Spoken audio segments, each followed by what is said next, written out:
Olá, eu sou Marcelo, do Senai Santos Dumont. E eu sou Leonardo, e esse é o canal 2EV.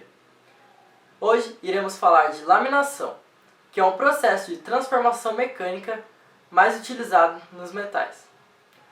Mas antes, para falarmos de laminação, precisamos falar de elasticidade e plasticidade. Fique com alguns exemplos de elasticidade e plasticidade. Elasticidade é a capacidade que o material tem de se deformar, se um esforço é aplicado sobre ele, e de voltar à forma anterior quando o esforço para de existir. E a plasticidade permite que o material se deforme e mantenha a deformação, se for submetido a um esforço de intensidade maior e mais prolongado. A laminação é um processo em que o material é forçado a passar entre dois cilindros, que giram em sentidos opostos com a mesma velocidade. Assim, reduz a sua espessura e aumenta o seu comprimento. Um bom exemplo dessa transformação mecânica é a massa de pastel, que o pasteleiro faz. Veja alguns exemplos.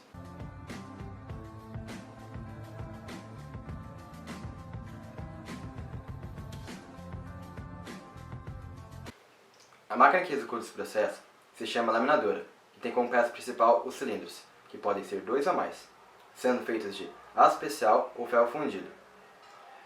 Isso pode ser concebido, barra, lingote, placa e chapas. Os laminadores podem ser montados isoladamente ou em grupos, que se dão o nome de trem de laminação. Veja alguns exemplos. Laminador duo não reversível. A chapa de metal passa entre dois cilindros e em direção reta até outro processo. Laminador trio. São 3 cilindros dispostos uns sobre os outros. Na primeira vez o material passa pelo cilindro inferior e o médio, e depois volta pelo cilindro superior e o médio. Laminador quadro, que apresenta 4 cilindros, 2 internos de trabalho e 2 externos de apoio. Sandheimer. São 6 cilindros, 2 de trabalho e 4 de apoio. Laminador universal.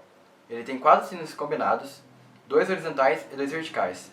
É o mais utilizado para a fabricação de trilhos. Oi, eu sou o Júlio do Senai Santos Dumont. E eu sou o Luciano. E agora a gente vai falar sobre laminação quente.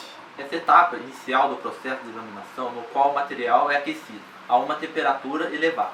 No caso de aço, inicia entre 1100 e 1300 graus e termina entre 700 e 900 graus. Uma placa, que é a matéria-prima inicial, é produzida na refusão, por meio de fundição semicontínua ou em molde com seção transversal retangular. A placa pode sofrer uma usinagem superficial, faceamento, para a remoção da camada de óxido de alumínio dos grãos colunares, primeiro material solidificado, e das impurezas provenientes da fundição. A laminação a quente se processa em laminadores reversíveis duplos, 2 cilindros, ou quadruplos, 2 cilindros de trabalho e 2 de apoio ou encosto. O material laminado deslocado a cada passada por entre os cilindros, sendo que a abertura dos mesmos define a espessura do passe. A redução da espessura por passe é de aproximadamente 50% e depende da dureza da liga que está sendo laminada. No último passe de laminação, o material apresenta-se com espessura ao redor de 6 mm, sendo enrolado ou cortado em chapas planas, constituindo-se na matéria-prima para o processo de laminação a frio. Agora falaremos da laminação a frio, etapa final do processo de laminação, que tem por objetivo o acabamento do metal, no qual o mesmo, inicialmente recebido da laminação a quente com chapa grossa, tem sua espessura reduzida para valores bem menores, normalmente a temperatura ambiente. A laminação a frio é empregada para produzir folhas e tiras com acabamento superficial e com tolerâncias dimensionais superiores quando comparadas com as tiras produzidas por laminação a quente. Lisos para terem tração avante e a ré. A laminação contínua tem alta capacidade de produção, o que resulta num custo de produção baixo. A redução total atingida por laminação a frio geralmente varia de 50% a 90%, quando se estabelece o grau de redução em cada passe ou em cada cadeira de laminação. Deseja-se uma distribuição tão uniforme quanto possível nos diversos passes, sem haver uma queda acentuada em relação à redução máxima em cada passe. Normalmente, a porcentagem de redução menor é feita no último passo para permitir um melhor controle do aplanamento, bitola e acabamento superficial. A eliminação do limite de escoamento descontínuo nas tiras de aço recosido é um problema prático muito importante, pois a ocorrência deste fenômeno provoca uma deformação heterogênea em posterior processamento, linhas de Luders. Isto é devido ao alongamento descontínuo do limite de escoamento. A prática normal é dar uma pequena redução final frio no aço recosido, chamada de passe de escoamento superficial, que elimina o alongamento descontínuo do limite de escoamento. Esse passe de acabamento também resulta numa melhora da qualidade superficial e controle dimensional. Outros métodos podem ser utilizados na melhoria do controle dimensional das tiras, ou folhas laminadas.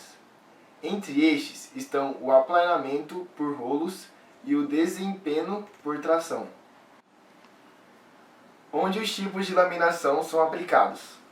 Os principais tipos de produtos laminados são chapas planas ou bobinadas, folhas e discos. Esses semi-manufaturados têm diversas aplicações em setores como transportes, rodas, carrocerias para ônibus, equipamentos rodoviários, elementos estruturais, etc. Construção civil, telhas, fachadas, calhas, rufos e etc. Embalagens, latas, descartáveis e flexíveis, e bens de consumo, panelas, utensílios domésticos, etc.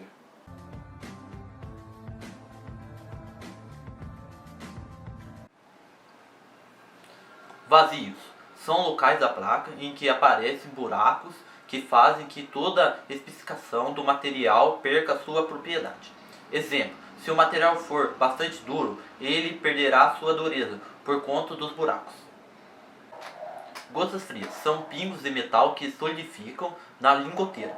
Dessa lingoteira, ela deixa de forma incorreta na placa. A trinca é a mais fácil de acontecer, junto da dobra. Aparece a partir do momento em que se deixa a temperatura inadequada para a operação. Dobras são originadas de reduções de espessura muito elevada, que acaba causando dobramento. As principais vantagens da laminação são alta produtividade Controle dimensional do produto, que pode ser bastante preciso, e ela também é matéria-prima para os processos. além de ser muito utilizado. Deixando de lado o processo de laminação, vamos falar um pouco de manufatura aditiva. Manufatura aditiva é uma novidade que permite fabricar quaisquer objetos utilizando uma combinação de softwares e hardwares. É a impressão em 3D. Em outras palavras, é a criação de um objeto físico a partir de um desenho feito no computador, por meio de adição de camadas. A manufatura aditiva, o produto é modelado acrescentando-se material camada por camada, de modo a eliminar o desperdício e aproveitar a matéria-prima ao máximo. Como funciona? Para criar uma peça pela manufatura aditiva, é preciso ter software de desenho digital, com o qual você possa elaborar um projeto em 3D. Geralmente são usados programas de modelagem 3D, chamados de AutoCAD e SolidWorks. Ela pode ser separada em 3 tipos de processos diferentes. A sinterização a laser. Esse processo utiliza energia laser, concentrada fundindo materiais pós-metálicos e os transformando em corpos tridimensionais. SLA, aqui a peça é produzida utilizando vários tipos de resinas líquidas, que irão formar o objeto físico, por meio da solidificação, camada a camada, por luz ultravioleta. Ou processo de modelagem por fusão e deposição. Funciona de maneira relativamente simples, produzindo as peças camada por camada, de baixo para cima, ao aquecer e injetar um filamento termoplasmático com alta precisão. Aonde a manufatura aditiva é encontrada na nossa vida. Se a impressão 3D parece coisa do futuro para você, saiba que ela já faz parte da sua vida.